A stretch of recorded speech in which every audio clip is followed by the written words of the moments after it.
testigo clave, Javier Pérez Dolcet. Operación Kitchen, operación para robar pruebas y ocultar la financiación en B del Partido Popular. ¿Y en Fiscalía no quieren recibirlo porque le dicen que lo lleve hasta el juzgado o...? Bueno, a ver, yo me quedé en la puerta, no entré en esa reunión, que estuvieron mis abogados con el fiscal jefe, el señor Luzón, y con el señor Estampa y el señor Serrano. Nosotros llevamos allí un disco con todo lo que habíamos desencriptado hasta ese momento y ofrecimos la posibilidad de desencriptar todo lo que hubiera. Sí, había una trama de destrucción de pruebas. Decía que el primer día que le dieron la instrucción de hacer cosas como esta tenía que haber dimitido y no lo hizo. ¿Recuerda si le manifestó que recibía instrucciones de alguien, el señor Francisco Martínez? Bueno, claramente sí. Es el ministro, por un lado, María Dolores de Cospedal, por otro. ¿Qué ministro? Fernández Díaz. Había una operación política. Esto es lo que niegan los imputados, esto es lo que niega la cúpula entera del Partido Popular, que pretende establecer el relato de que una trama policial se encargó de destruir pruebas que favorecían al PP sin que lo supiera el PP. Había conocimiento, lo conocían los ministros y Javier Pérez Dolcet añade. Es que me resulta imposible realizar una acusación contra gente que no ha hecho las cosas. O si las ha hecho, o cuya participación no es la que están diciendo.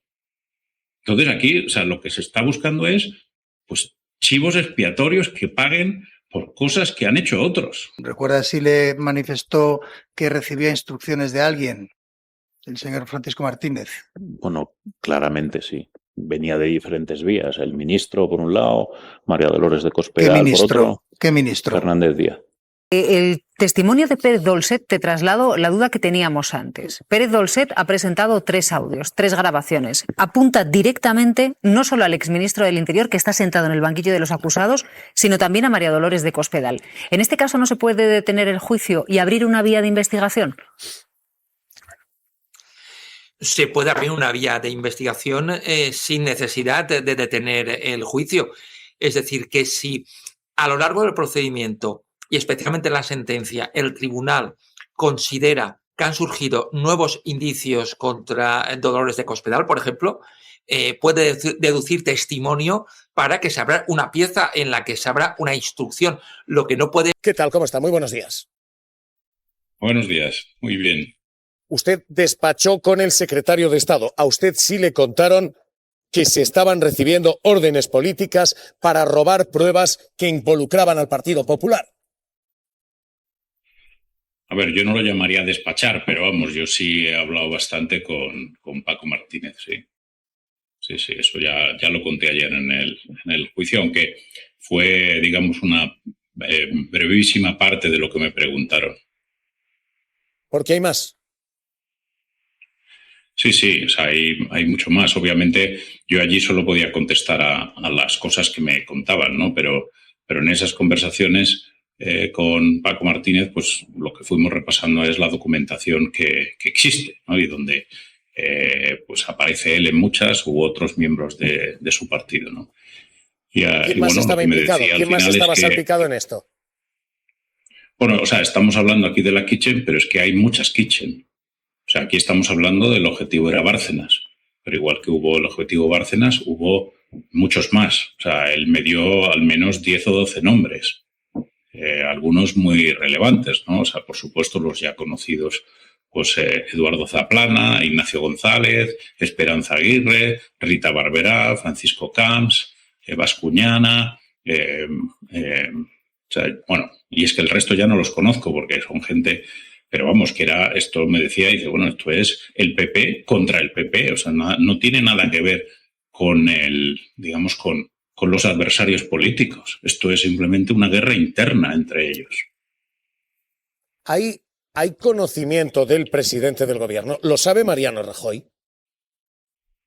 Bueno, él lo que me dijo es que todo esto obviamente lo organizaba o se hacía con el conocimiento de Mariano Rajoy y que además, vamos a ver, el motor principal en muchos casos era la mala relación de Rajoy con algunas de estas personas.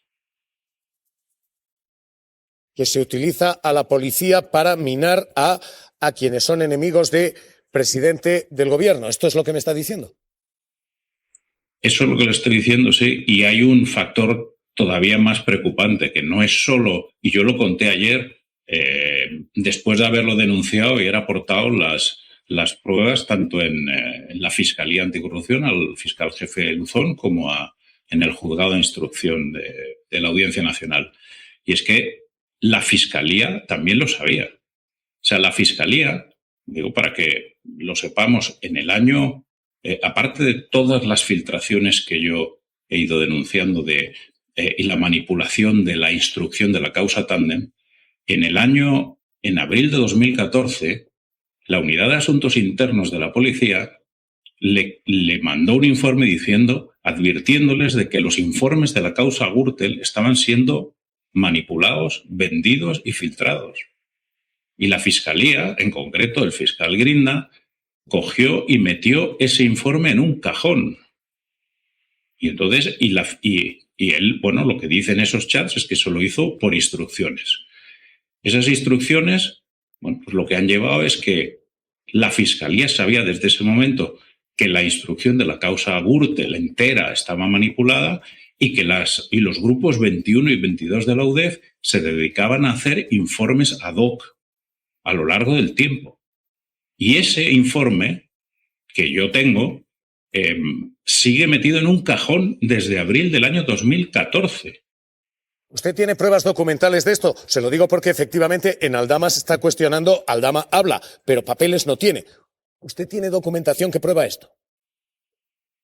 Bueno, de hecho, después de mi declaración de ayer y lo sorprendido que me quedé de algunas cosas que no se sabían, se lo he enviado esta mañana en una denuncia al fiscal jefe anticorrupción, el señor Luzón, con todos los documentos, incluso con un audio donde el fiscal Grinda está, y me vas a perdonar la expresión, está llamando imbécil al juez García Castellón durante la instrucción de la causa Tandem por aceptar la documentación que está aflorando y que mis abogados y yo le estamos entregando.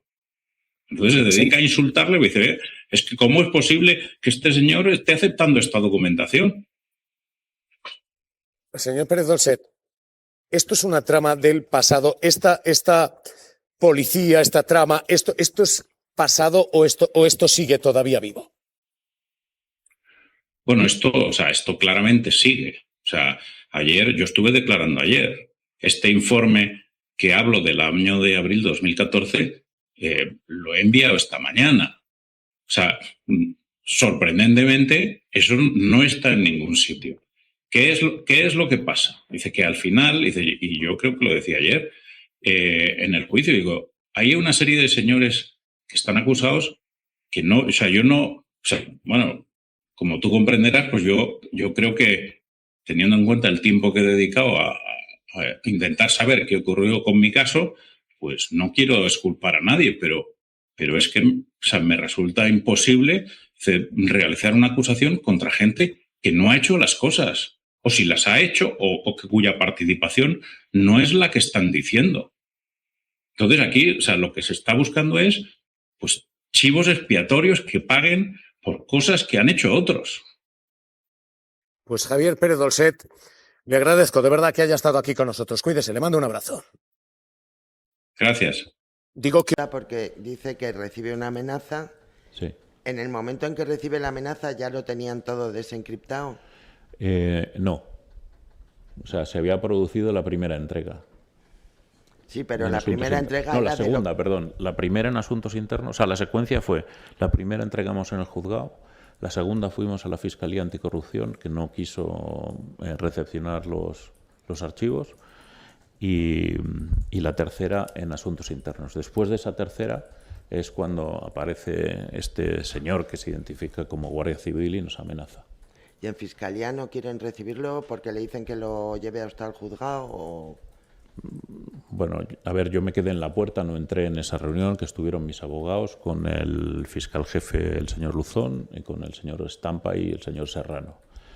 Nosotros llevamos allí un disco con todo lo que habíamos desencriptado hasta ese momento y ofrecimos la posibilidad de desencriptar todo lo que hubiera. ¿Fecha?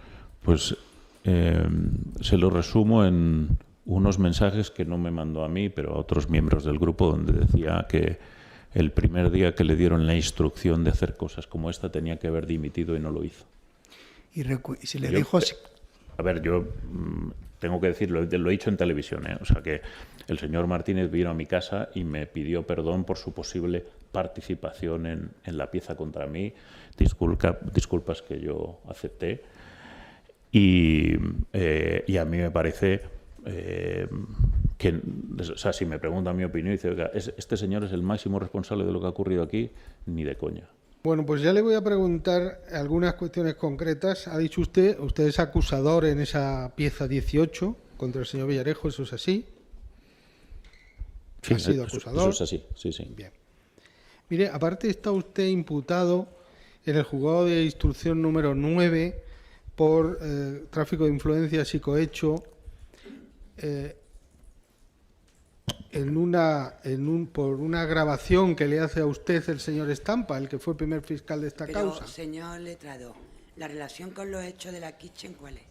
Bueno, quiero ver la credibilidad del testigo respecto a los documentos que ha aportado y la motivación por lo que aporta unas grabaciones a esta causa que han sido propuestos por el Ministerio Fiscal y admitidos como prueba de cargo pretendida. Entonces quiero saber exactamente quién es este señor, si tiene contacto con algún partido político. Quiero avanzar en la línea de la credibilidad de esas grabaciones. Ya me ha comentado una primera parte y ahora voy sobre esos aspectos. Vamos a ver, en definitiva, ¿usted tiene contacto con el Partido Socialista Obrero Español y con la señora Leire para de alguna manera movilizar determinados autos con un audios con interés político?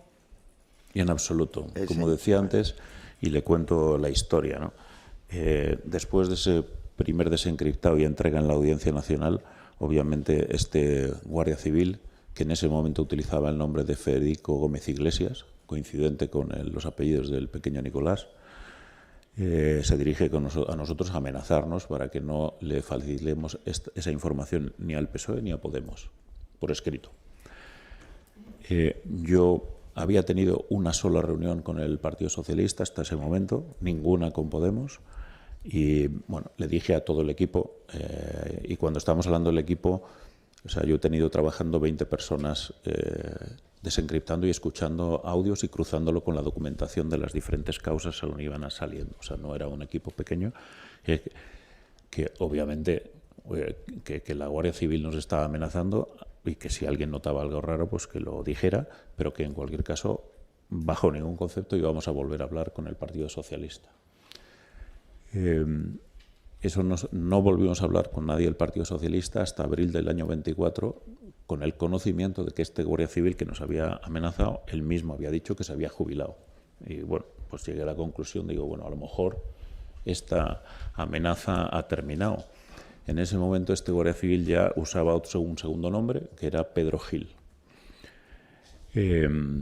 Entonces, Patricia dijo, oye, pues vamos a llevar los audios relativos a las operaciones donde tenga que ver el PSOE y se los entregamos porque lo hemos hecho con el resto de las víctimas. Luego ellos no debería ser diferente, ¿no? Y a ver si conseguimos pues que esto impulse la investigación de alguna manera. Así que allí fuimos Patricia, Leire y yo. ¿Qué relación tenemos con Leire? Leire era la número 3 de Patricia López en el periódico que había fundado, que se llamaba Crónica Libre, y que era una de las accionistas de ese periódico. Con la venia, señoría, esto ya es pasado el cierre de la instrucción. Es que, efectivamente, yo generosamente creo que la pregunta concreta, respuesta concreta, pero se está extendiendo sobremanera y podemos hasta perder el hilo conductor. Pero es que el Partido Socialista ha podido preguntar aquí hasta por el origen de Gürtel y si habían nacido los de Gürtel. Perdone. Señor letrado, yo a usted no le dejo que le conteste a la señora letrada. La señora letrada, como usted ha comprobado también, cuando el tribunal ha entendido que no procedía a la pregunta, se le ha dicho. Con lo cual, para usted las mismas condiciones. No le estamos diciendo que no. Lo que sí es que, vamos a ver, se acote a los hechos de esta operación. Sí, pero... Que es por donde usted acaba de decir, vamos a esta operación. Y se produce después una expansión. Entonces no concluimos nunca. Y nos podemos perder en el hilo conductor. La pregunta concreta, ¿los mismos audios que ha traído el Ministerio Fiscal a esta causa, aportados por usted ante la Unidad de Asuntos Internos, los lleva usted al Partido Socialista a una reunión con el señor Cerdán y el señor jefe de gabinete del señor Pedro Sánchez? Pero, señor letrado... Señor perdone, Hernando... Perdone. No. Los mismos audios. Pero perdone. Vamos a ver.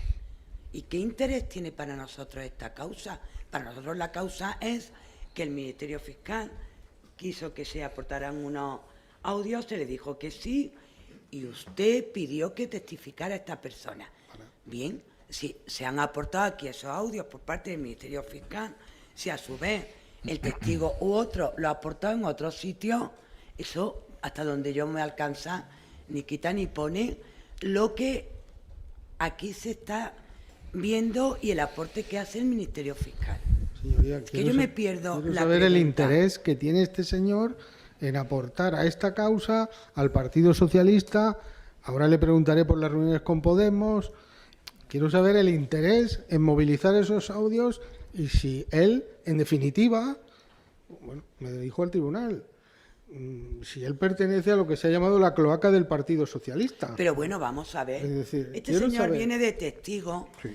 y entendimos que era en relación a los audios que el Ministerio Fiscal había pedido en las cuestiones previas a la aportación y se acordó la aportación.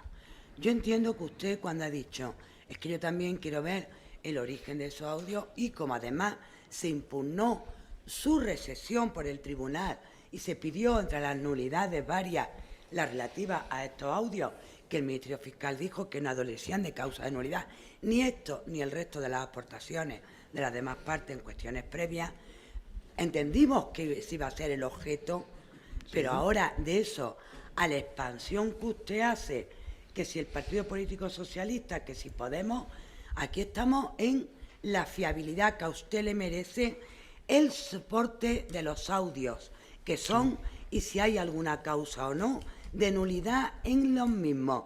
Eso era el objeto por lo que usted parecía que citaba al señor Pérez Dolcet. Bien, le pregunto nada si relación a otros partidos políticos. Si son los mismos audios. Pero si es que nosotros no estamos aquí para contrastar los audios que en su caso hayan podido llegar o no a los dos partidos políticos que usted dice.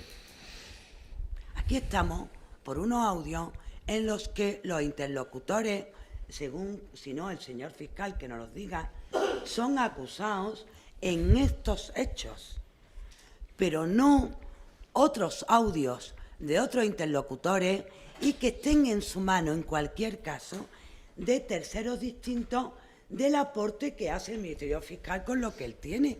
Yo creo que esto tiene que entenderse así.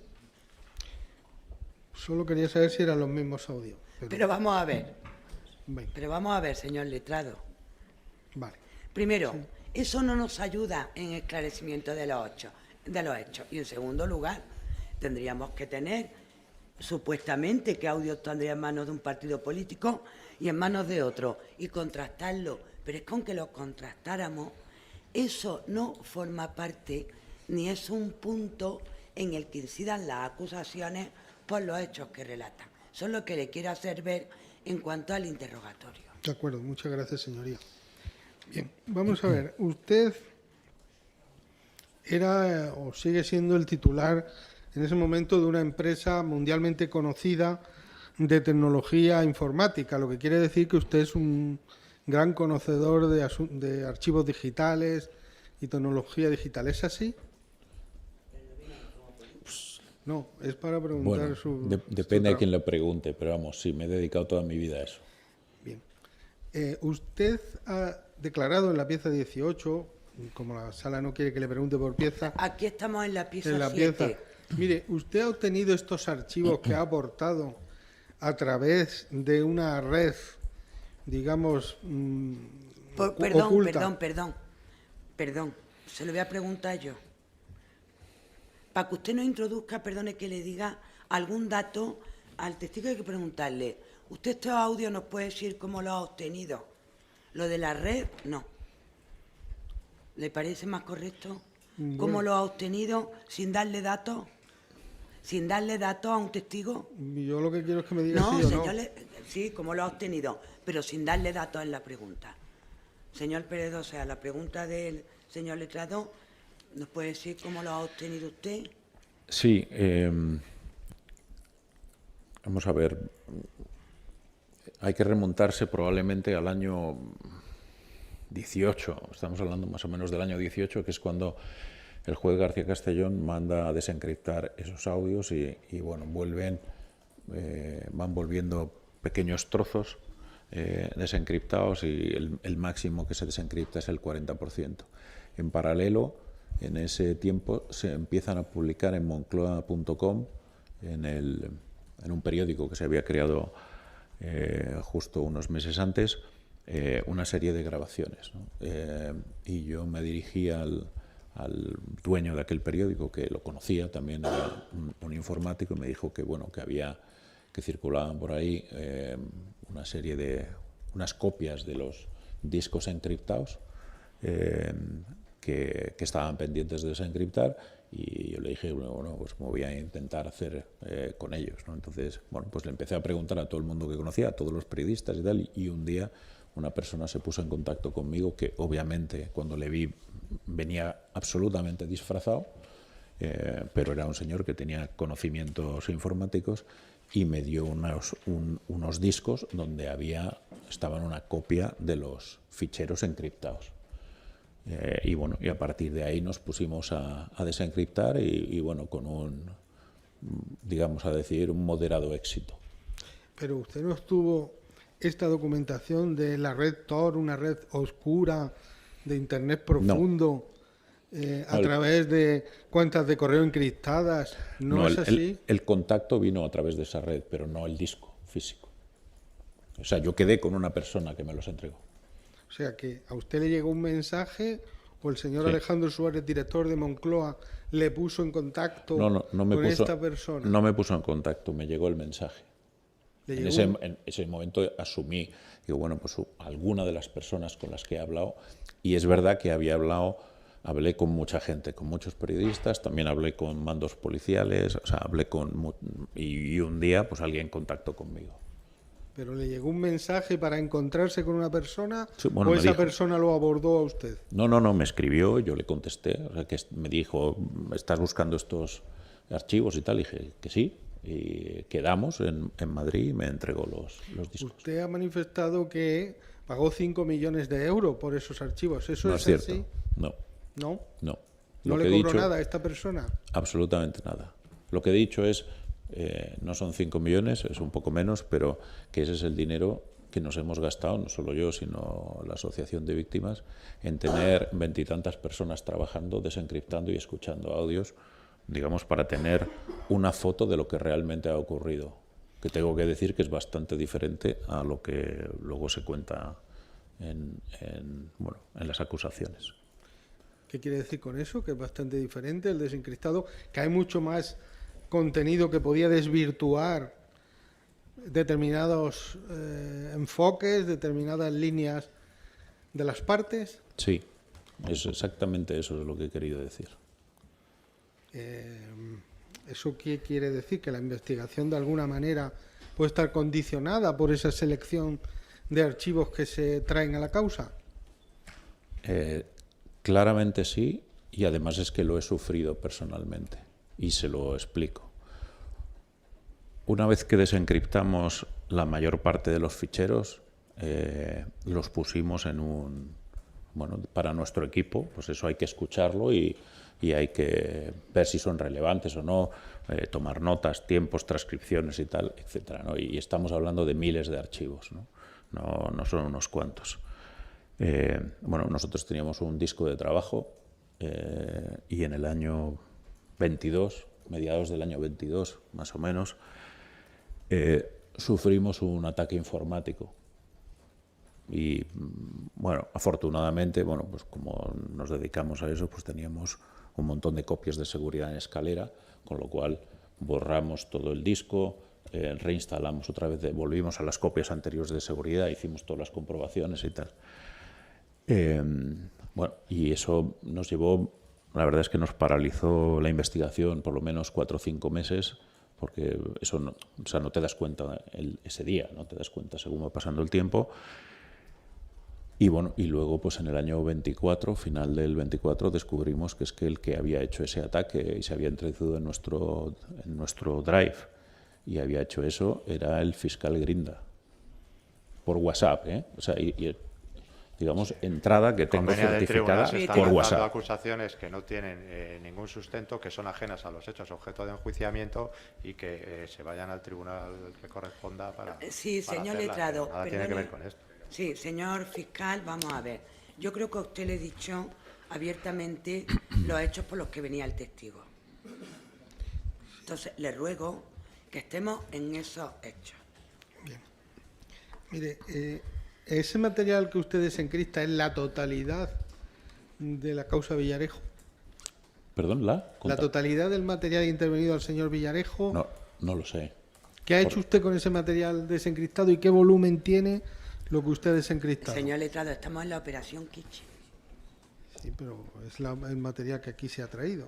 Pero usted cuando habla de la operación, perdone, Villarejo, sí, no sé si se refiere usted...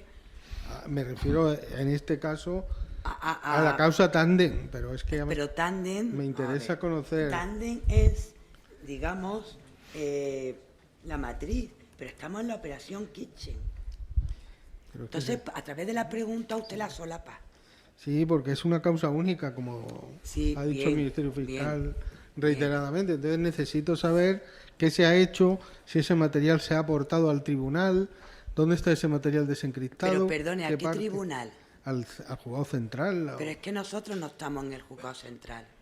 Esa pregunta la tendrá usted que hacer en el juzgado central y ser el magistrado instructor el que declare o no la pertinencia, pero no a nosotros que estamos en una pieza distinta de aquella otra donde supuestamente está aportado. Ahí lo pediremos, entonces, a mí lo que me preocupa es que a través de este acto usted obtenga una información que se residencia en la pieza donde usted mismo hace la pregunta dónde está, con lo cual no es ante nosotros.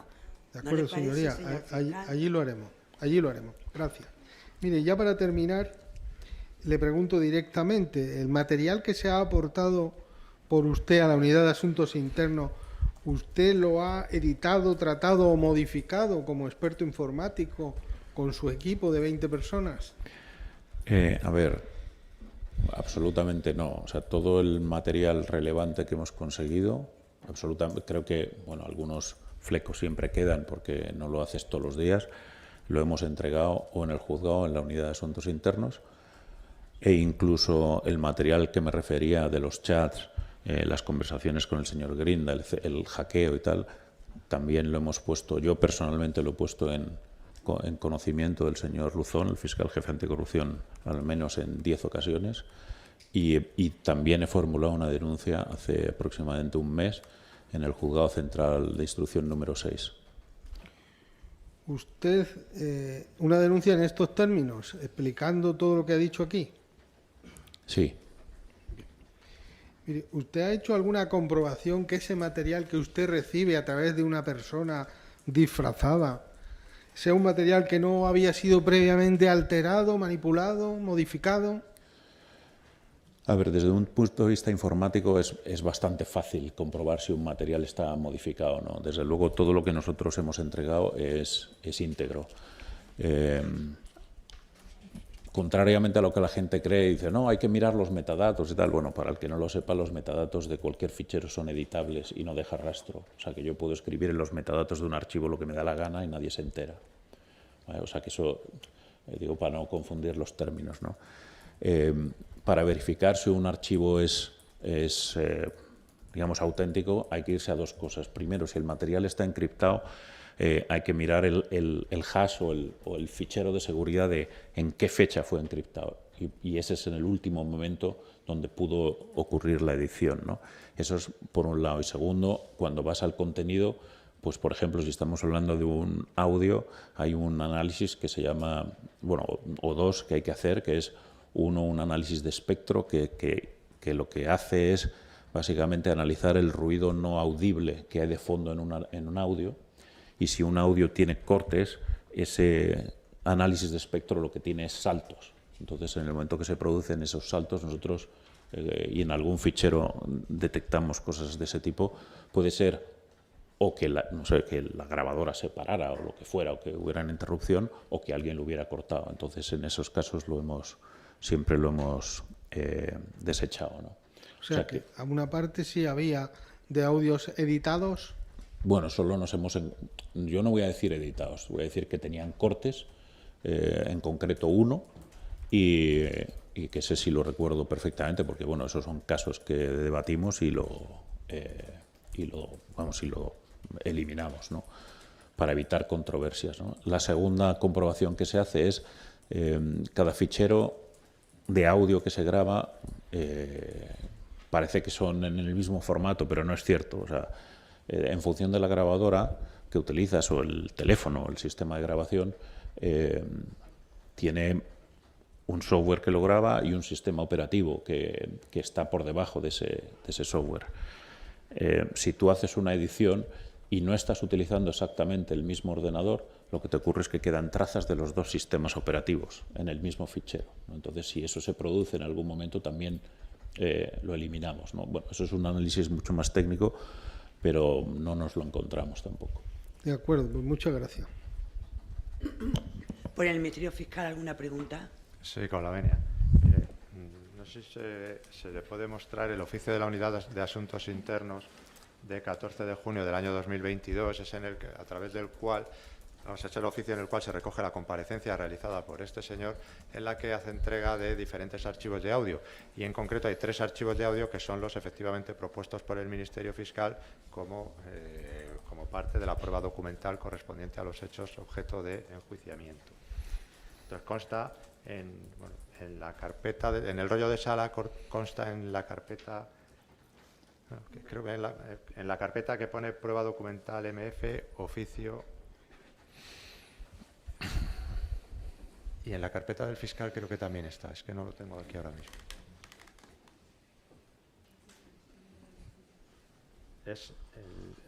En el rollo de sala hay una carpeta que pone prueba documental MF, Ministerio Fiscal, y pone oficio 2094-2022.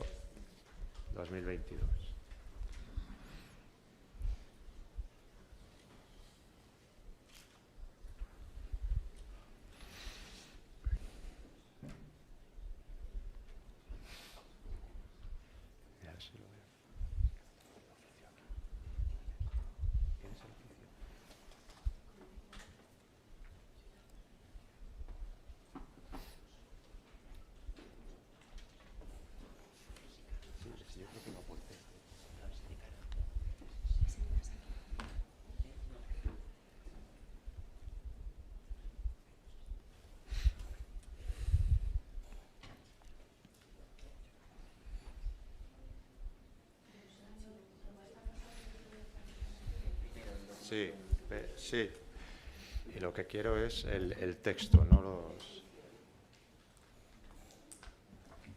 archivos.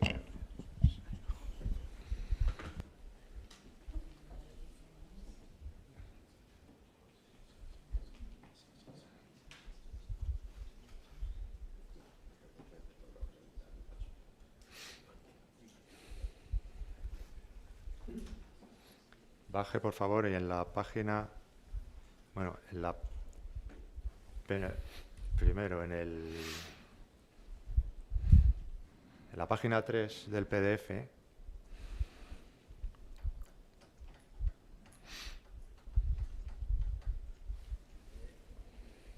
y se hace referencia a que la Unidad de Asuntos Internos está haciendo comprobaciones sobre diferentes archivos de audio, y uno de los orígenes de estos archivos de audio es el canal de Telegram de Alvise Pérez. Y en la página 4 del PDF se hace referencia, a ver si lo puede ver ahí, a una carpeta que se llama PP1-8, que contiene 6 archivos de audio, y hay 3 que aparecen en negrita, que son los 3 identificados por el Ministerio Fiscal, propuestos por el Ministerio Fiscal como prueba documental. Sí. Entonces, no le voy a preguntar ni el contenido ni eso, pero usted recuerda, se dice en ese oficio de la Unidad de Asuntos Internos que usted obtuvo estos archivos de audio a través del canal de Telegram de Alvise Pérez, ¿es correcto? Bueno, yo tenía, vamos a ver, hicimos 2 comprobaciones y yo creo que ahí la redacción está mezclada. Primero, nosotros estos archivos de audio ya los habíamos desencriptado, y sí es correcto que empezaron a aparecer en el canal del señor Alvise Pérez, y comprobamos que efectivamente esos archivos se correspondían con algunos de los que estaban desencriptados. Y cuando fui a Asuntos Internos les dije, sí, mire, estos archivos están en este canal de Telegram, publicados junto a toda esta documentación. Sí, hay muchos archivos de audio, pero yo le estoy preguntando por estos 3 que son los que se refieren a los hechos objeto de enjuiciamiento. Bien. Cuando usted los entrega, estos archivos de audio, a la Unidad de Asuntos Internos con carácter previo, los edita, los manipula, los trabaja con ellos de algún modo. No, solo los escuchamos, los transcribimos. Pero usted no entrega ninguna transcripción. ¿Perdón? Que usted no entrega a la Unidad de Asuntos Internos ninguna transcripción. No, eso lo hacen ellos, pero bueno, en muchas de las discusiones o conversaciones que hemos tenido con ellos... le pregunto eso. Usted no entregó ninguna transcripción. No. Bien, más allá de escucharlos, ¿usted introdujo alguna alteración en el contenido? No. No, de acuerdo. Pues no hay más preguntas. Por la abogacía del Estado. No hay preguntas, señoría. Del lado de las acusaciones particular popular. Sí, con la venia, El Partido señoría. Socialista, señora Estrada.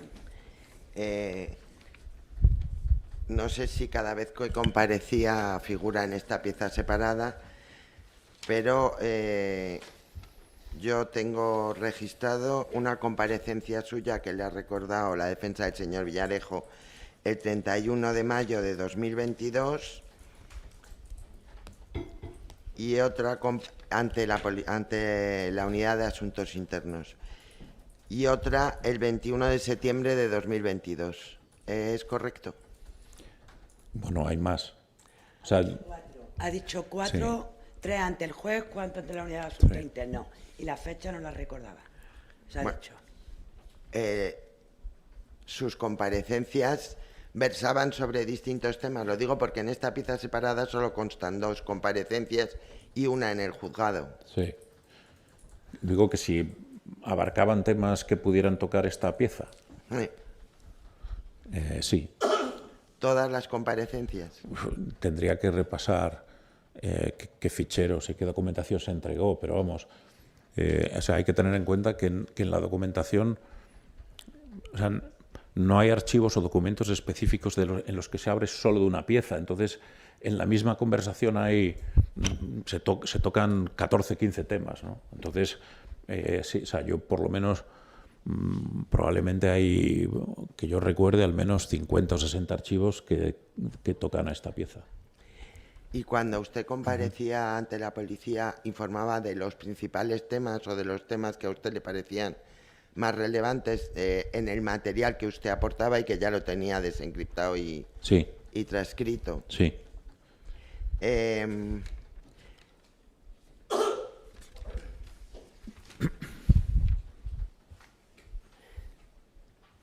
Bueno, en realidad le iba a preguntar, pero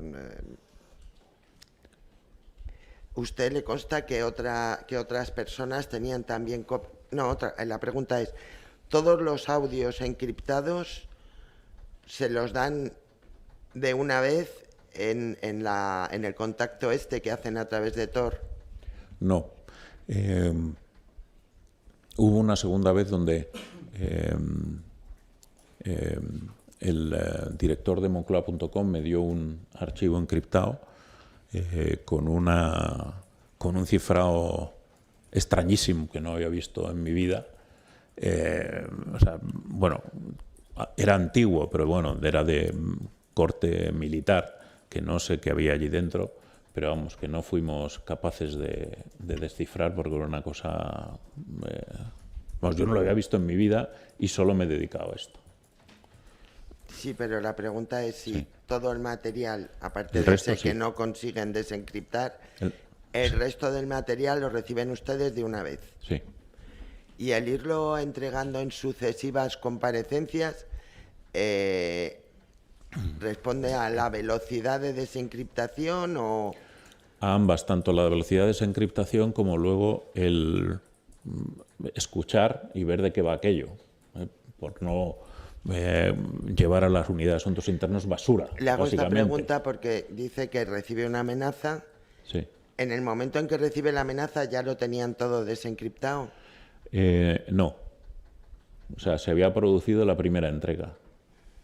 Sí, pero En la asuntos primera internos. entrega No, era la segunda, perdón. La primera en asuntos internos. O sea, la secuencia fue, la primera entregamos en el juzgado, la segunda fuimos a la Fiscalía Anticorrupción, que no quiso recepcionar los archivos, y la tercera en asuntos internos. Después de esa tercera es cuando aparece este señor que se identifica como Guardia Civil y nos amenaza. ¿Y en Fiscalía no quieren recibirlo porque le dicen que lo lleve hasta el juzgado o...? Bueno, a ver, yo me quedé en la puerta, no entré en esa reunión, que estuvieron mis abogados con el fiscal jefe, el señor Luzón, y con el señor Estampa y el señor Serrano. Nosotros llevábamos allí un disco con todo lo que habíamos desencriptado hasta ese momento y ofrecimos la posibilidad de desencriptar todo lo que hubiera. Fecha aproximada, año por lo menos. Convenio del tribunal. Aquí 21 hay 3 audios aportados por aproximadamente. esta persona. Hay 3 audios que se refieren a los hechos objeto de enjuiciamiento, que son los que identifica el Ministerio Fiscal. El resto de archivo de audios entendemos que son ajenos a los hechos objeto de enjuiciamiento. Sí que lo son, señora letrada.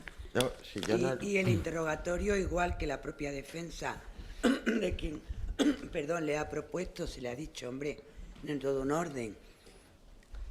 En el caso de usted, con más motivo, porque ni lo ha propuesto. Y es justo a raíz de que el Ministerio Fiscal, en cuestiones previas, interesó la aportación de unos audios. Y sobre eso, sobre lo que se supuestamente iba a testificar. No, si lo que me No había... sobre las reuniones en qué fecha con fiscales. No preguntaba, a ver, me malinterpretan. Entiendo que si la Fiscalía se haya abierta una causa, diga, no me lo dejo aquí, llévelo directamente al juzgado. Por eso he preguntado, pensando que era lo que había sucedido. La Fiscalía la que toma la decisión. Sí, por eso que pregunté que si lo habían remitido a otro sitio. No, como me dijeron que no y yo soy muy pesado, pues salí de allí y me fui a asuntos internos, que no conocía a nadie, pero bueno, le pedí a un comisario de policía que conocía que si me podía dar la dirección y llamé por teléfono y allí fui. Muy bien. Y ahora mismo ya lo tienen todo desencriptado y todo entregado. ¿O? Bueno, a ver, nos quedan algunas partes, pero... Muchas gracias. ¿En nombre de Podemos? Sí, con la venia de la sala. Muy buenos días, señor Pérez Dolcet. Buenos días. Mire, ¿recuerda usted de qué fecha de creación es ese chat que usted ha manifestado de la compañía? Una cosa es el grupo y otra cosa es los chats. Y le decía que hay chats en paralelo. Bueno, usted ha hablado del chat. Sí, Mi pregunta es sobre el chat. El chat concreto de la compañía tiene fecha de creación, no el grupo, que se reunía antes, en la pandemia, en el año 20. En el comienzo de la pandemia. Comienzo de la pandemia. Sí. Bien. ¿Recuerda o sabe usted si alguno de los integrantes de ese chat era alguna abogada o algún abogado en defensa de la acusación popular de Podemos en la Pizza Kitchen, que estuviera personada? Es que no sé quién estaba, no se lo puedo decir. ¿Quién estaba? No, es que yo no he estado me pregunte. personado Si en usted lo Kitchen, conocía. entonces no le puedo decir. Pero ¿quién estaba personado por Kitchen? No, la pregunta es hacia usted. Es decir, si a usted le constaba que alguno de las personas integrantes en ese chat estuviera personado en su condición de abogada o abogado en la Pizza Kitchen, en nombre de Podemos. No tengo ni la más remota idea. De acuerdo. ¿Sabe si alguno de los integrantes de ese chat sí que fuera algún abogado o abogada personado en defensa de alguno de los investigados en la causa Kitchen? Tampoco le puedo decir porque es que no los conozco. Pero ¿Sabe lo podría mirar, pero no se lo puedo decir. ¿Sabe usted si en ese momento, en la creación, en marzo 2020, si la señora en este caso usted ha manifestado, señora Gloria Lizo, el señor Pablo Fernández, tenían interlocución directa con alguna de las personas que estuvieran representando a Podemos en este procedimiento judicial? No lo sé, pero vamos, sí le digo dos cosas que sí se contaban allí. Primero, cuentan abiertamente el conflicto que ocurre a raíz de lo que ellos llaman el rollo entre Marta Flor y el señor Estampa. Yo creo que eso no tiene absolutamente nada que Bueno, ver. eso me pregunta. Pero a raíz de la pregunta, pues... Yo le digo lo que dice. La pregunta era muy concreta, es decir, la extensión posterior no tenía nada que ver con la pregunta previa. La pregunta era... Repítame la pregunta, a ver, voy a intentar. La pregunta ya la ha más contestado, conciso. de hecho, usted la pregunta ya la ha contestado. Bueno, pues nada, entonces. Bien, mire, ¿usted recuerda también si, ya más allá del grupo de la compañía o el chat de la compañía, si usted tuvo conversaciones con el señor Francisco Martínez en relación con los hechos objeto de enjuiciamiento? Aquí. Sí. ¿Y qué le manifestaba el señor Francisco Martínez respecto de su posible participación o la participación de algunas otras personas? Pues se lo resumo en unos mensajes que no me mandó a mí, pero a otros miembros del grupo, donde decía que el primer día que le dieron la instrucción de hacer cosas como esta tenía que haber dimitido y no lo hizo. Y si le dijo... A ver, yo tengo que decirlo, lo he dicho en televisión, o sea que el señor Martínez vino a mi casa y me pidió perdón por su posible participación en la pieza contra mí, disculpas que yo acepté, y a mí me parece que, o sea, si me preguntan mi opinión, dice, oiga, este señor es el máximo responsable de lo que ha ocurrido aquí, ni de coña. ¿Recuerda si le manifestó que recibía instrucciones de alguien, del señor Francisco Martínez? Bueno, claramente sí. ¿De quién en concreto? Bueno, lo que me dijo es venía de diferentes vías. El ministro, por un lado, María Dolores de Cospedal, por otro. ¿Qué ministro? Fernández Díaz. No hay más preguntas por nuestra parte, señoría. Por la defensa de los acusados. Ninguna pregunta, señoría. Muchas gracias. Señor letrado. Sí, con la venia de la sala en defensa de don Francisco Martínez, tenía dos preguntas para usted. La primera de ellas, el Ministerio Fiscal le ha preguntado por la aportación de unos audios, 3 concretamente, supuestamente entre don Francisco Martínez y el señor Villarejo. ¿Vale? Usted aportó, no sé si a Fiscalía, a la Unidad de Asuntos Internos o donde fuera, algunas otras grabaciones que trataran el tema de Kitchen, además de estas 3. Sí, muchas.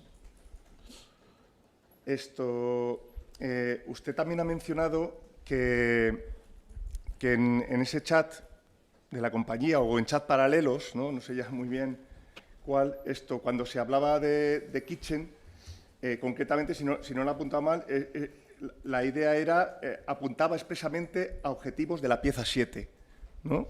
Creo que literalmente le he tomado nota. Sí, no se habla del 7, o sea, no se utiliza el término 7, se habla siempre de kitchen, cocinero o de las personas de las que estamos hablando, Bárcenas. ¿Esos eran los objetivos a los que usted se refería? Bueno, eso es el contexto. Cuando hablamos de los objetivos, lo que se pretendía en ese chat era, escalar políticamente lo más posible. Muy bien, ninguna pregunta más, señoría, gracias. Señor letrado. Señor letrado. Ninguna pregunta. Señora. Ninguna. Yo una solo, señoría, con la venia. Mire, ¿En nombre de quién, señora? Del señor Olivera, el señor Fuentes Gago y del señor Bonifacio Díez. Mire, salvo que yo lo haya entendido mal, ustedes depuraban primero lo que les parecía conveniente o no de esos audios y luego ya se lo transmitían a la Fiscalía Anticorrupción o a la Unidad de Asuntos Internos o al juzgado. ¿Es así? Sí. No hay más preguntas. Gracias. Pues nada más. Muchas gracias. Puede marchar. Gracias.